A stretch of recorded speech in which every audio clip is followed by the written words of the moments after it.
E dando continuidade à sinalização neuroentérica, é hora de observarmos o papel dos catabólitos do triptofano, especialmente do agonista e antagonista de receptores do glutamato. E embora a via da sinurenina esteja relacionada com muitas doenças, nessa nossa abordagem nós vamos dar uma ênfase especial às doenças neuropsiquiátricas. Gente, olha só que coisa bonita!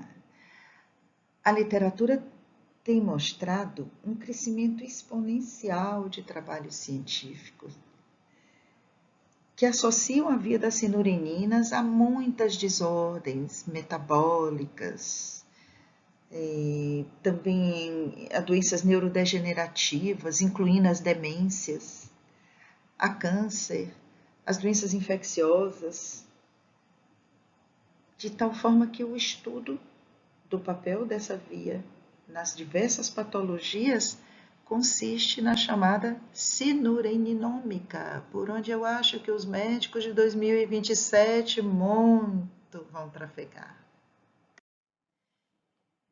E no prosseguir deste vídeo, nós vamos explorar o papel desse metabolismo na etiopatogenia de algumas doenças neuropsiquiátricas,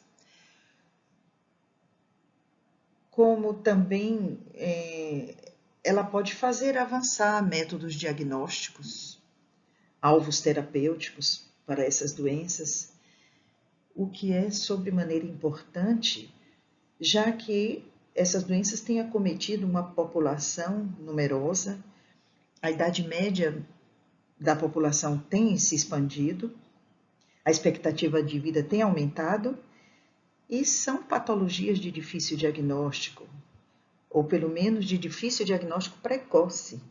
Muitas só são diagnosticadas quando o avanço do quadro já se torna de difícil controle.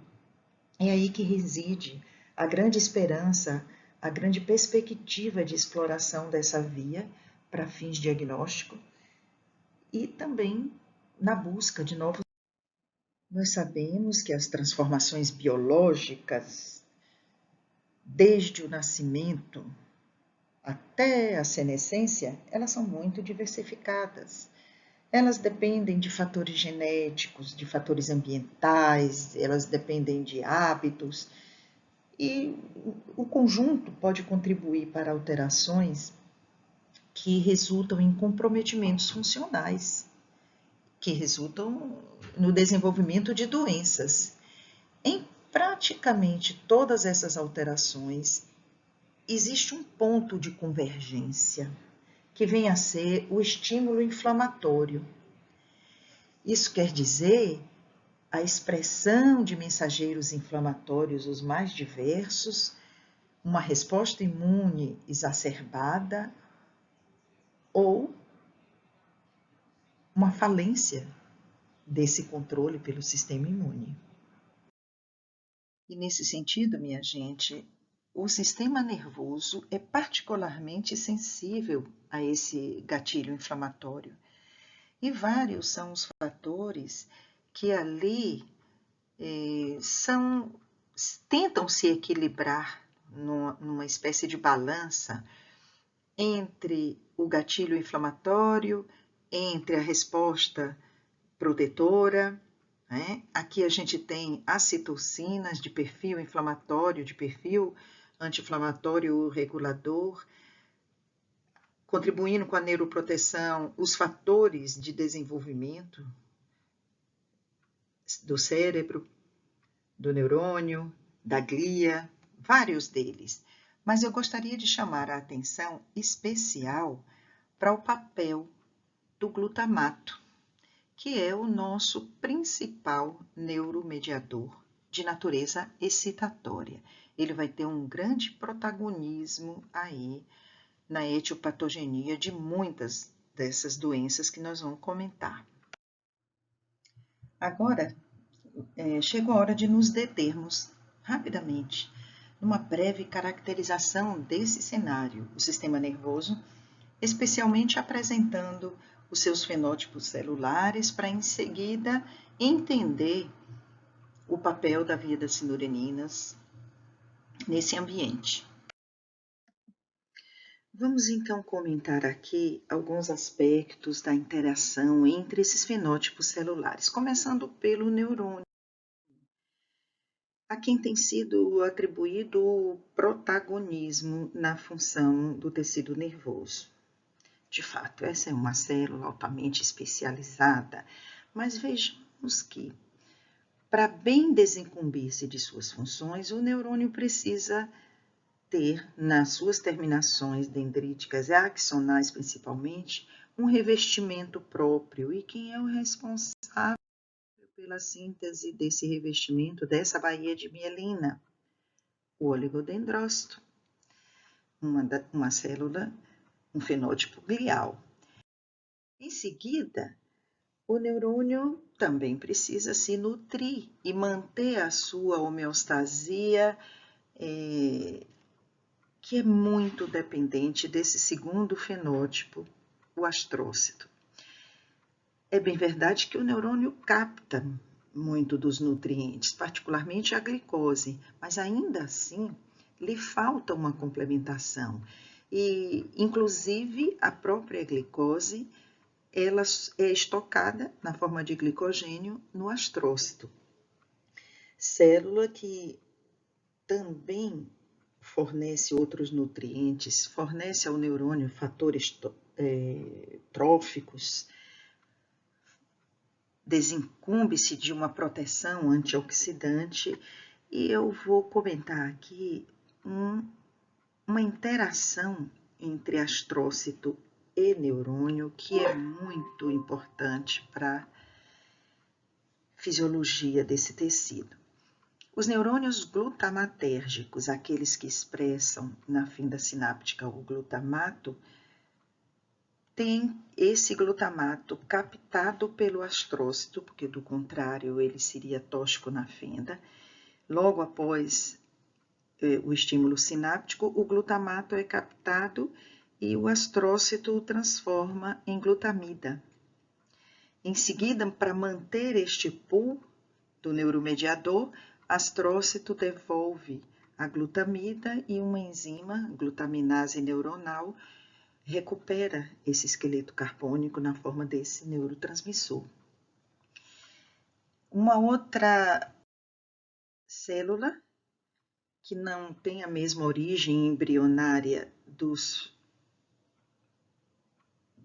da macroglia, representada por astrócito e oligodendrócito, é essa que nós chamamos de microglia. Na verdade, ela é um macrófago no tecido nervoso. Representa o sistema imune, a célula residente do sistema imune. E juntamente com o astrócito, a microglia estabelece um intenso diálogo na forma de mensageiros moleculares, sempre atuando em prol da homeostasia neuronal ou da homeostasia do tecido como um todo. Qualquer que seja o estresse, seja de natureza infecciosa, seja de natureza traumática, isquêmica, acúmulo de metabólitos tóxicos, isso vai desencadear uma ativação do fenótipo microglial, e como também do fenótipo astrocitário, nós chamamos de uma gliose, microgliose ou astrocitose. E desta resposta inflamatória, nós vamos poder ter um equilíbrio do binômio neuroproteção ou neurotoxicidade. E nesse cenário, a via das sinureninas desempenha muitos papéis. Astrócito e microglia têm especificidades quanto a este catabolismo. Em se tratando do astrócito, a resposta inflamatória gera, como dissemos, uma astrogliose, ativando a indolamina dioxigenase, ou IDO, mas as reações subsequentes passam pelo braço da transaminação, ativando aquela enzima sinurenina aminotransferase que vai produzir o ácido sinurênico. Já na microglia, o mesmo estímulo que ativa a IDO, as reações subsequentes desencadeiam aquele ramo oxidativo que passa pela sinurenina monoxidase, que vai produzir o 3-hidroxicinurenina, esse caminho cujo metabólito final vem a ser o ácido quinolínico. Enquanto o ácido quinolínico é agonista de receptores glutamatérgicos, os chamados receptores N-metil-D-aspartato, NMDA, a quina, ou ácido sinurênico, é antagonista desses mesmos receptores, ou seja, enquanto o ácido quinolínico promove a excitotoxicidade por essa ação nos neurônios, nos receptores glutamatérgicos, promove neurodegeneração, a quina induz uma neuroproteção. E assim, desse diálogo entre astrócito e microglia, o tecido tenta um controle da resposta inflamatória. Bem, o impacto da via das sinureninas no sistema nervoso central sofre influência periférica.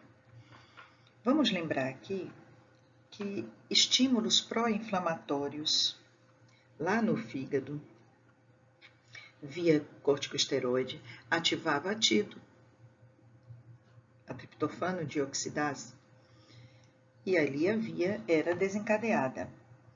Nos outros tecidos, era a enzima IDO, sempre por estímulos pró-inflamatórios. No sangue, particularmente em monócitos e em macrófagos, a via também era estimulada por citocinas pró-inflamatórias, ativada por essas citocinas, de modo que na passagem para o sistema nervoso central, nessa barreira hematoencefálica, além do triptofano, cadê ele? Olha ele aqui. Além do triptofano, também adentravam no sistema nervoso alguns intermediários desse catabolismo periférico. A barreira hematoencefálica, ela é permeável para 3-hidroxicinurenina, é permeável para a sinurenina que vem da periferia, e esses intermediários se somam aos demais que vão ser gerados no próprio tecido, como nós vimos no slide anterior.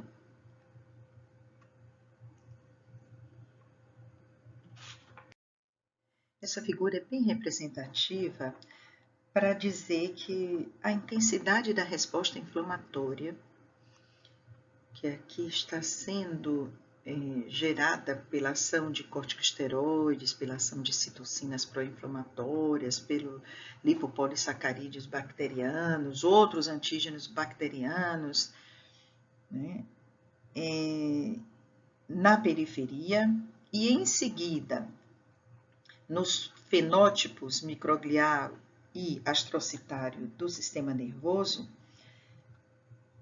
o diálogo bem coordenado entre essas células é que vai ter significado no equilíbrio dessa balança em prol de uma neurotoxicidade, se falhar no controle da inflamação, ou em prol de uma neuroproteção.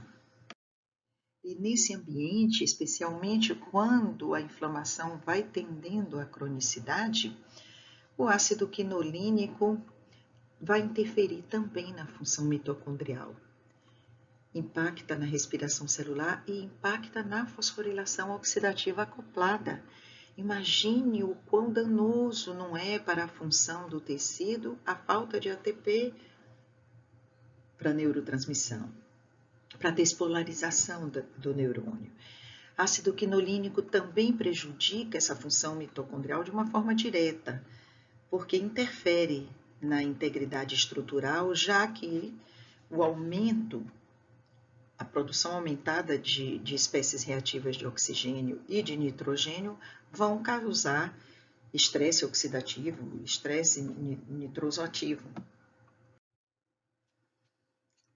Então, são essas ações e algumas outras que tornam a via da sinurenina, ligada à etiopatogenia de muitas doenças neurodegenerativas ou neuropsiquiátricas, e o conhecimento sobre a sua sinalização, como dissemos, tem muito mesmo a colaborar para a elucidação diagnóstica, para o acompanhamento da evolução dessas patologias, também sendo uma grande perspectiva para intervenções terapêuticas mais eficazes. Mas além da excitotoxicidade que nós detalhamos pela ação do ácido quinolínico naqueles receptores glutamatérgicos, NMDA, a ativação da via contribui com estresse oxidativo, porque a 3-hidroxicinurenina age através da xantinoxidase para aumentar a liberação de espécies reativas de oxigênio. E isso, inevitavelmente, vai causar uma peroxidação lipoproteica, vai aumentar a excitotoxicidade, perturbar a estabilidade de membrana, causando, além de dano de DNA, um dano neuronal amplo que está na etiopatogenia também dessas manifestações que logo em seguida nós vamos passar a detalhar, pelo menos algumas delas. Começando pela doença de Parkinson, que é a segunda enfermidade neurodegenerativa mais comum, que afeta os neurônios dopaminérgicos. Sendo uma doença multifatorial, tem um quadro clínico muito rico, que inclui sinais motores, não motores, e mais tem sido atribuído à via das sinureninas um papel na etiopatogenia dessa doença. E as várias alterações celulares e moleculares dessa doença estão relacionadas a uma inflamação crônica, que tem uma intensa participação glial, principalmente uma reação microglial, como também tem a ver com a excitotoxicidade pelo papel do glutamato nos receptores glutamatérgicos, não só do glutamato, mas acabamos de ver de alguns catabólitos que são ligantes desses receptores. Esta é uma proteopatia que se caracteriza pelo acúmulo de oligômeros e depósito da proteína alfa-sinucleína.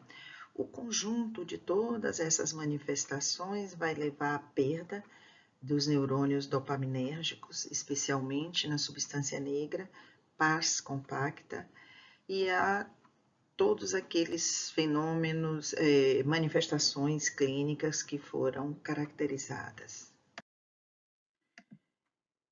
Essa figura desse artigo que por sinal só trata da via das sinureninas na doença de Parkinson, o qual eu recomendo aos interessados. Então aqui temos a microglia, o astrócito e o neurônio.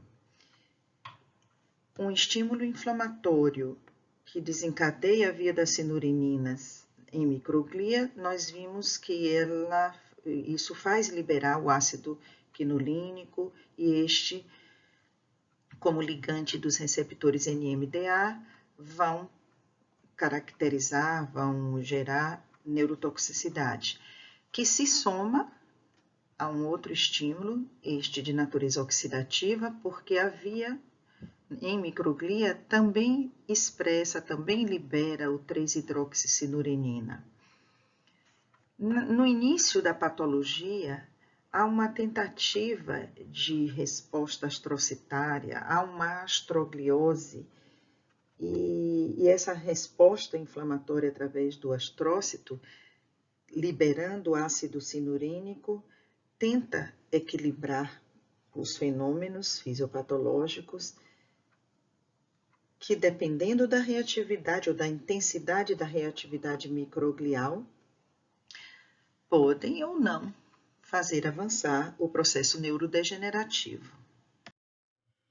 E essa nova figura da mesma referência citada nos leva a pensar: será que uma intervenção terapêutica que favorecesse a astrogliose, a resposta astrocitária, aumentando a liberação de ácido cinurínico, ou quem sabe, que inibisse a microgliose, que inibisse a ação deletéria do ácido quinolínico, será que isso não seria determinante para aquele equilíbrio da balança?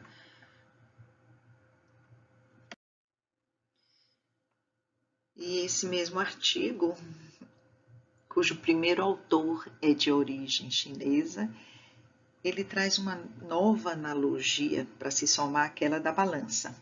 Ele compara os efeitos da via entre astrócitos e microglia ao yin e o yang.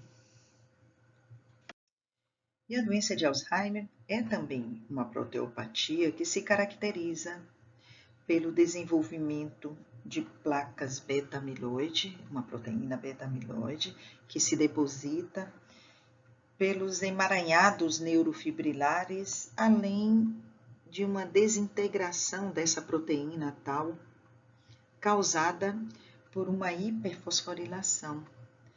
Lembrem-se que a presença desse estado hiperfosforilado causando uma repulsão eletrostática é o fator desintegrante dessa proteína e é o fator de degeneração dessa célula tão importante.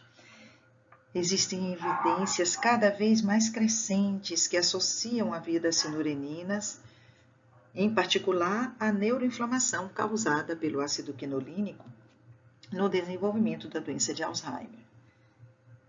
Um estímulo inflamatório que pode vir, inclusive, de uma disbiose, uma alteração da microbiota, vai ativar a microglia, que ativa proteases, que atua sobre o precursor beta-amiloide, que gera a deposição de placas e, como resultado, todas as alterações sinápticas, especialmente no hipocampo, trazendo perdas cognitivas e trazendo todas as manifestações dessa proteopatia, da doença de Alzheimer.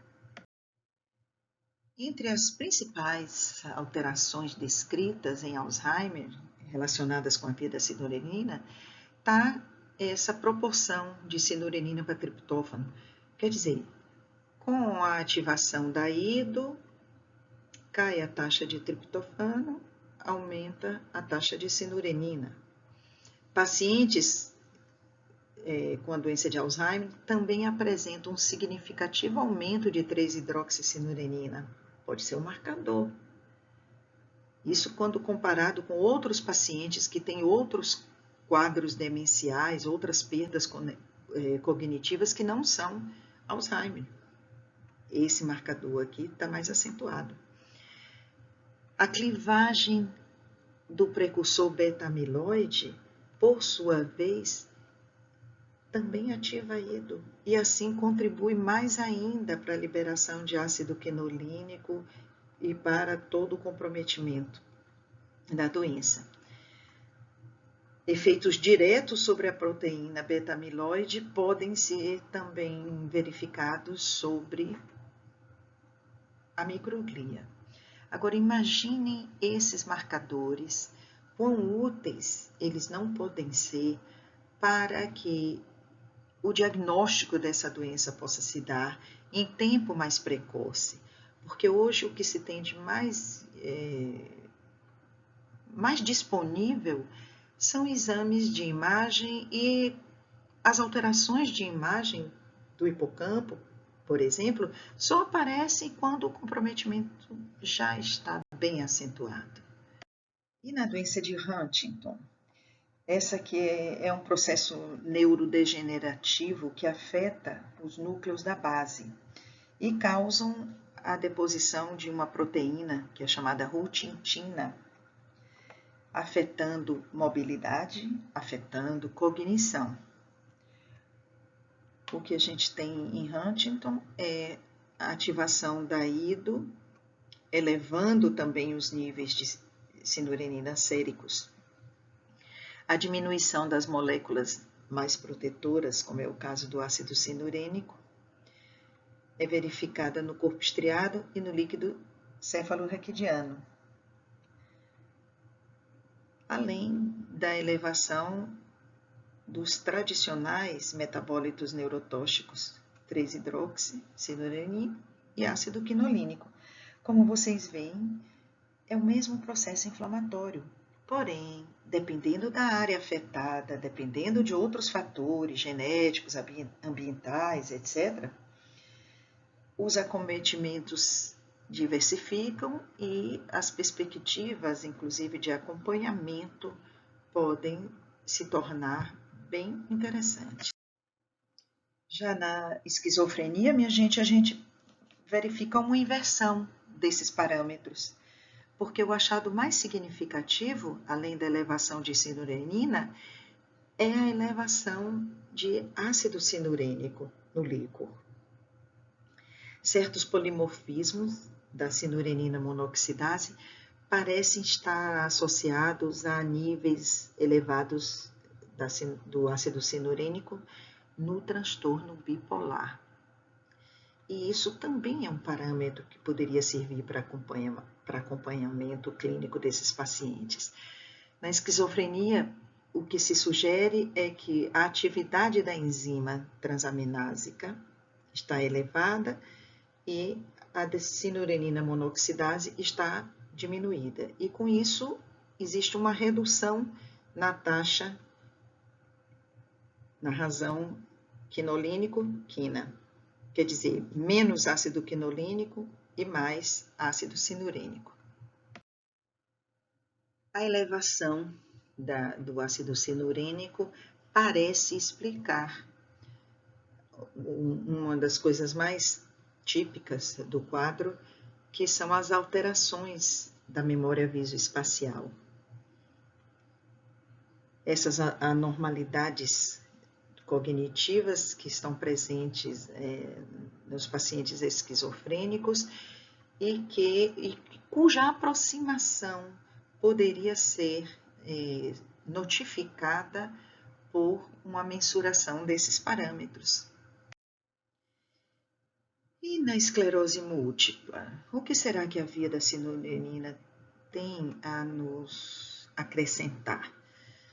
Mas antes vamos aqui caracterizar a esclerose múltipla como sendo uma doença inflamatória autoimune que compromete a mielinização de neurônios em vários feixes nervosos. Olha aqui o neurônio com comprometimento de mielina e muitos órgãos são afetados.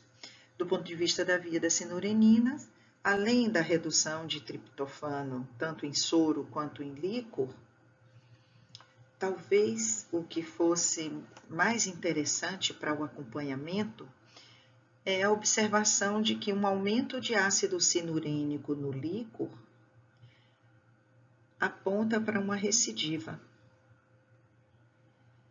A diminuição dos índices de ácido sinurênico é o constante observado na fase crônica da doença. Vocês se lembram que eu comentei que na fisiologia do tecido nervoso o protagonismo glial superava o do neurônio, mas infelizmente esse protagonismo também se verifica quando se trata de proliferação. Os tumores gliais são os mais agressivos, os mais infiltrantes, os mais resistentes à quimioterapia.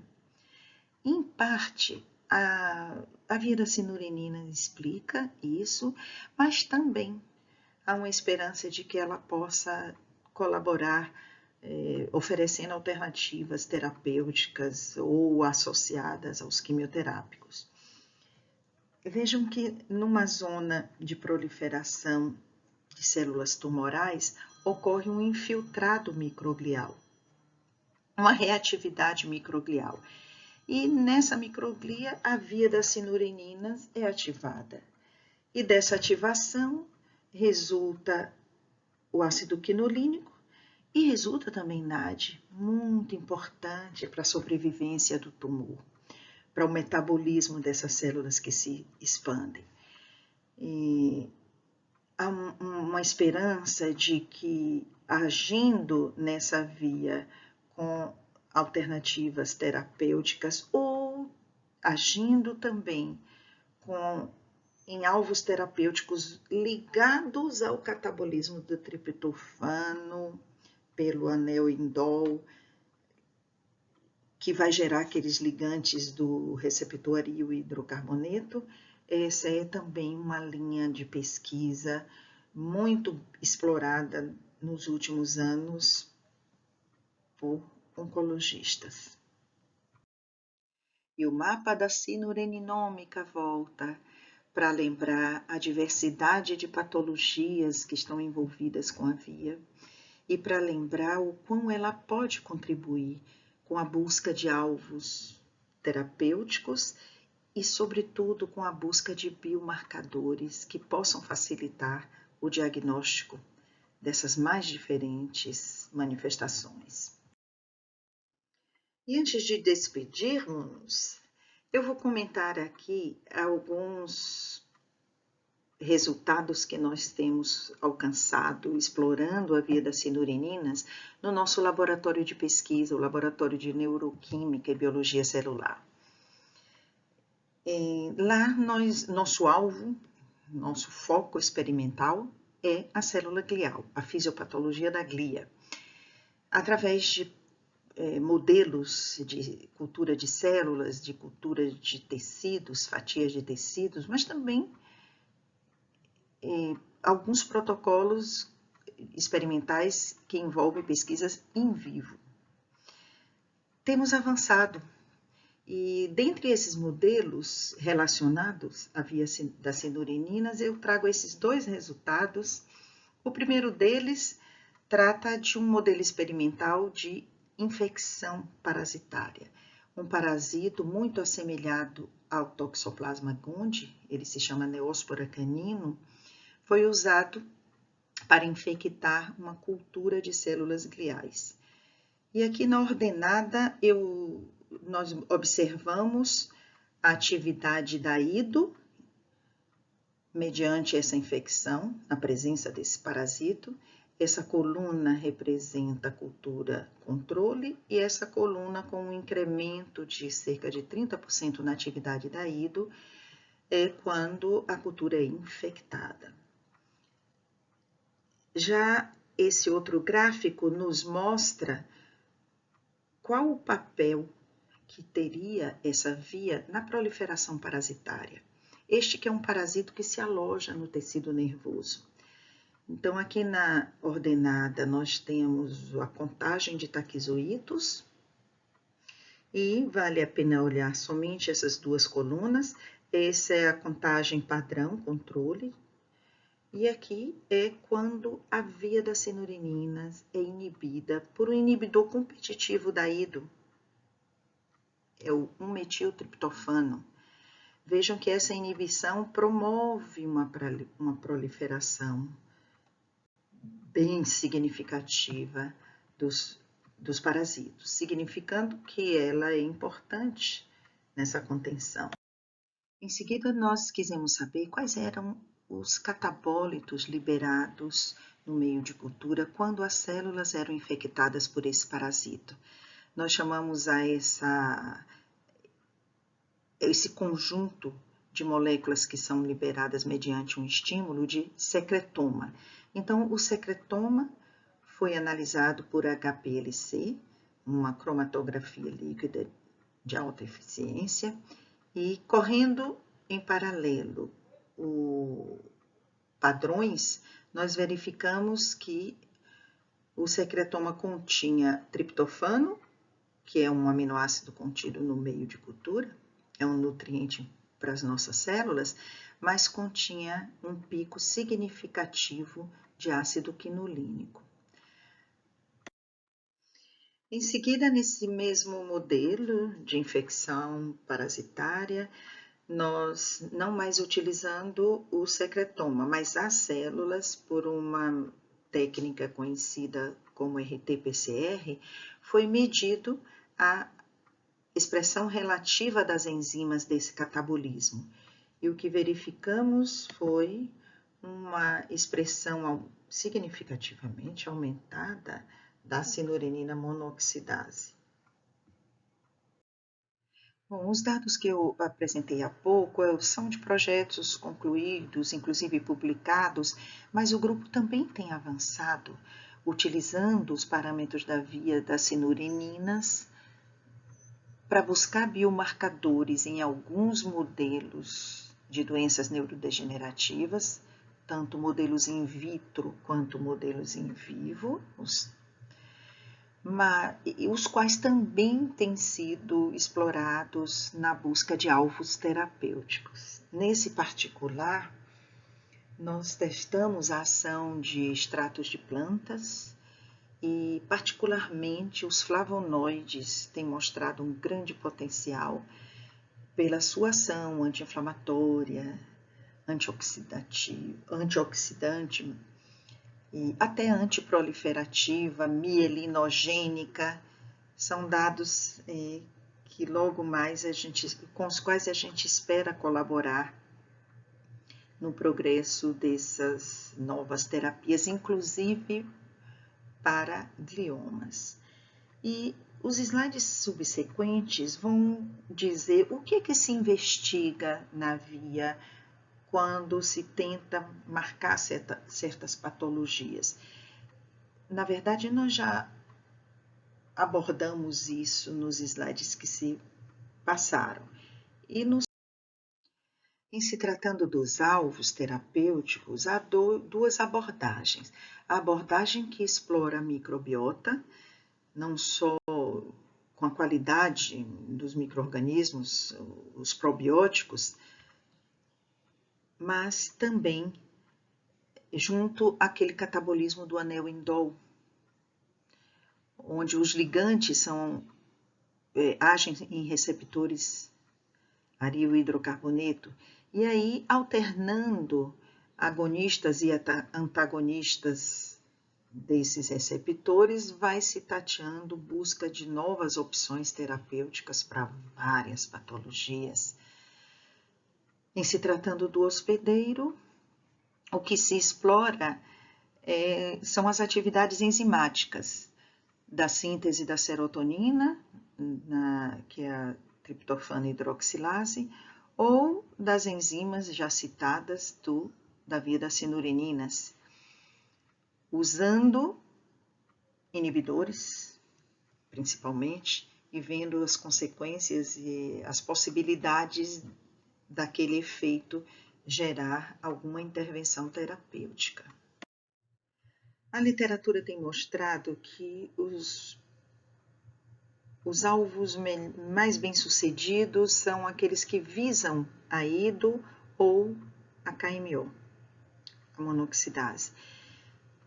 No caso da inibição da IDO, o agente é esse inibidor competitivo, o metiltriptofano, e no caso da sinurenina monoxidase é o RO 618048.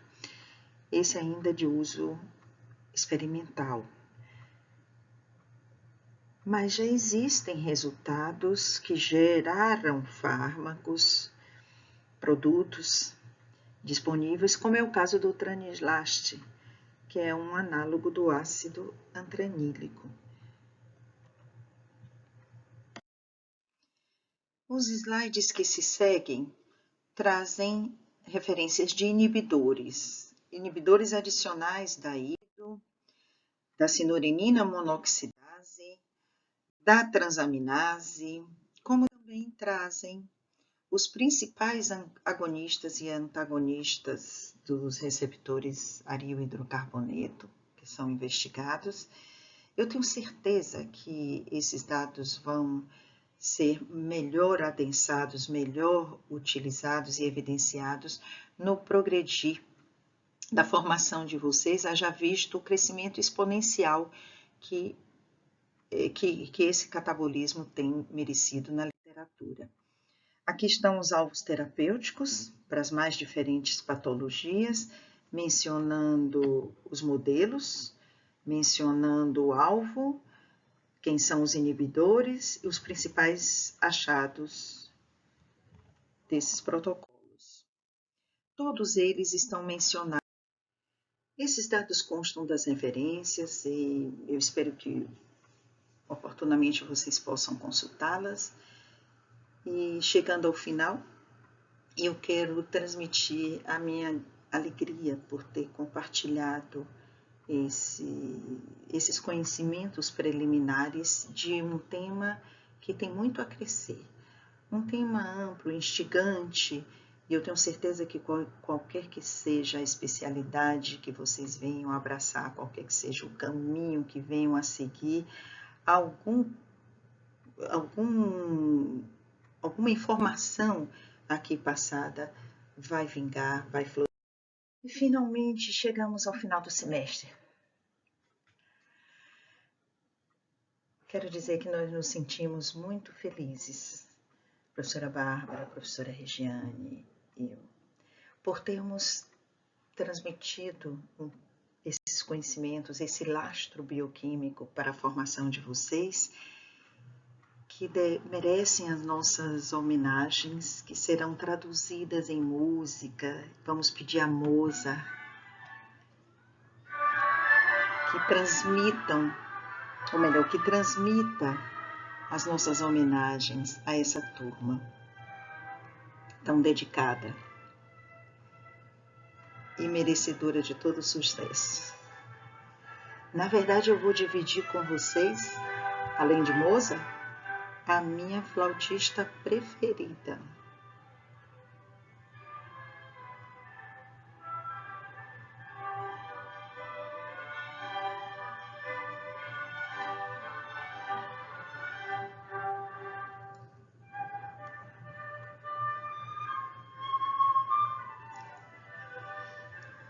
Tchau, turma.